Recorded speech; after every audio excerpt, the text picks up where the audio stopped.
as we speak, the House is voting, and the vote is open on a rule that will bring the one big, beautiful bill to the floor. They need a majority to move it to the floor. Got out of committee last night by a 7-6 vote. They can lose 3 Republicans. They lost 2 last night. Tom Massey's not a Republican. They're going to lose him. He's a moron. And so they can only really lose 2 Republicans. Now, the Freedom Caucus is huddling, and the liberal Republicans are huddling, and they don't like the bill. Or I should say, they would have preferred a better bill. They like a lot about the bill. There isn't any Republican I know who is in favor of a massive tax hike on January 1, an economy-crushing tax hike. There isn't any Republican I know who isn't in favor of building the border wall, adding detention beds, increasing the pay and numbers of the Border Patrol, Immigration and Customs Enforcement. There isn't a Republican I know who doesn't want to rebuild the depleted stocks at the Pentagon. Everybody likes most of this bill. Some members, I think a total of 12 out of the 220 Republicans, there are 220 Republicans and I believe 212 Democrats, I think that's it, and some vacancies. Of the 220 Republicans, not one of them likes everything in the bill. It's 940 pages, but it went through regular order. It passed the House, got sent to the Senate as the Constitution requires. The Senate got a hold of it. They did the best they could with the 53 senators they've got, and they barely passed it, 50-50. Vice President Vance had to break the tie. Now it's back to the House, and Speaker Johnson has wisely, in my view, teed it up for a make-or-break vote. Now, if either the Freedom Caucus or the liberal Republicans break the bill on the vain hope that they can do better next time around, they own it. They own the tax hike. They own the improvements to the border that won't happen. They own everyone who comes over the border in the interim that isn't apprehended by an expanded border control.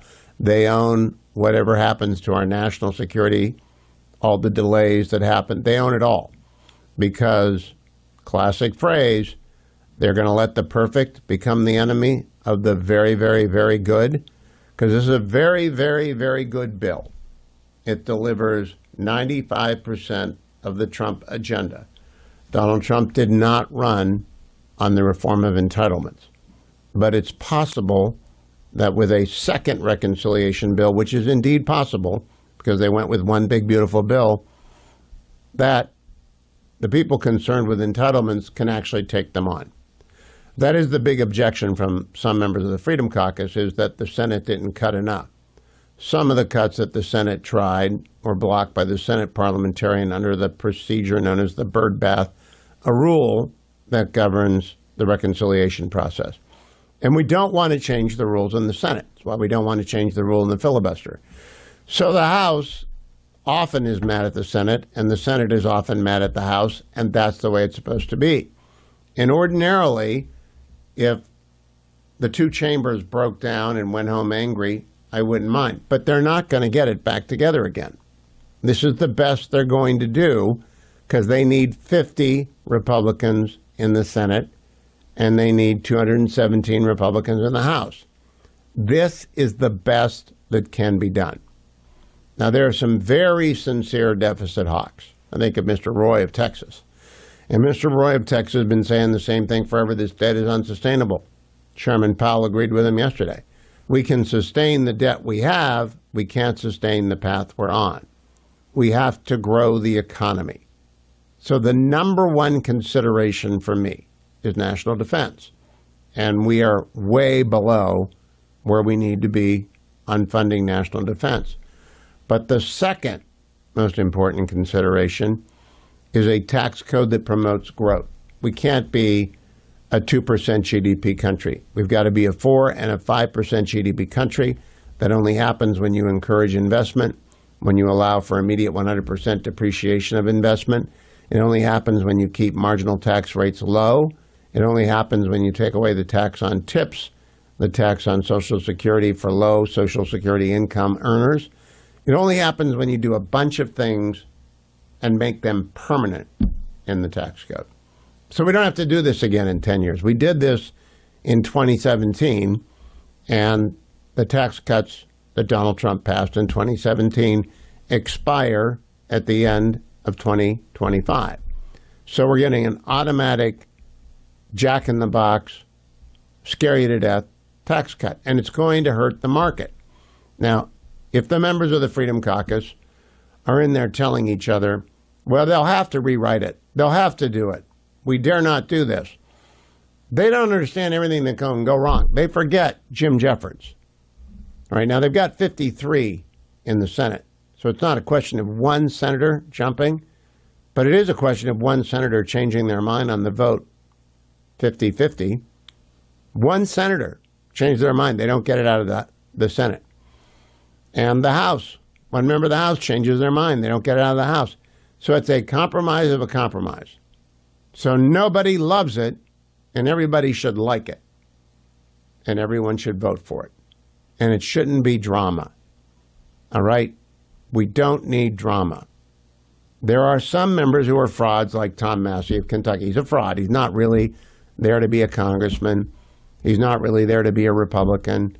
He's not really there to do anything except do interviews and take a paycheck and go home and pretend, I don't know, talk to high school civics class about it's only a bill and play the cartoon. He can give tours. I don't know what he does, but he's a fraud.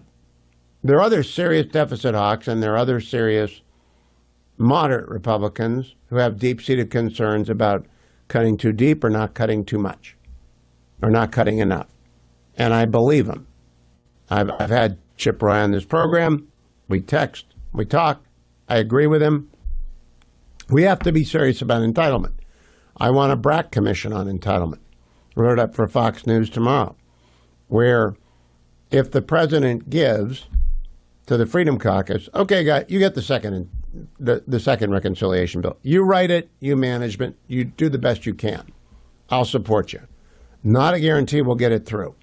But there are a bunch of entitlement reforms you could do if you spread them out over decades and decades. You can change, if you're watching on the Freedom News, on the Salem News channel, that's Chip Roy. He's very smart. He's very able. He's very committed. He's very sincere. He's worried about the debt. I'm worried about the debt. But the immediate problem, the one you've got to solve before you can get to the next one, is the tax code. So we can solve the tax code with a permanent fix, which the one big beautiful bill does. Then we can move on with 4% growth to attack our spending problems. And you get 4% growth, everything becomes easier. Everything. But you got to get 4% growth. So that means I'm asking you to call 202-224-3121 and ask for your congressman. All right? Find out. Tell them where you live. You want to talk to your congressman. Urge them to vote for the one big, beautiful bill tonight. Get it done tonight. And then go home and enjoy the 4th of July, realizing that the most important thing, that the government not steal the money of hardworking Americans disproportionate to what it needs, has been done, and then come back and work on spending. Get creative. Outside of the box, you can find a lot of things to do. You can raise the retirement age, for example, 1 month a year for 60 years.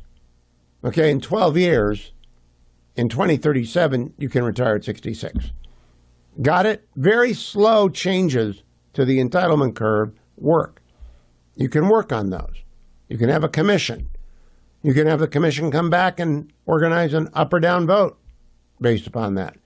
But the key thing right now, today, what Donald Trump has put on Truth Social, on X, what Mike Johnson is saying, what the vice president is saying, what every responsible center-right and conservative is saying, is vote for the one big, beautiful bill. Put away the egos, put away the talking points, even put aside your deep-seated, sincere concerns, and move the ball forward. This is what Republicans were elected to do. They have a chance of holding the House. If they pass this, they have a chance of unlocking economic growth. But if they blow it and explode it, all the king's horses and all the king's men won't put the one big beautiful bill back together again. For full shows, live and on demand, it's Salem News Channel.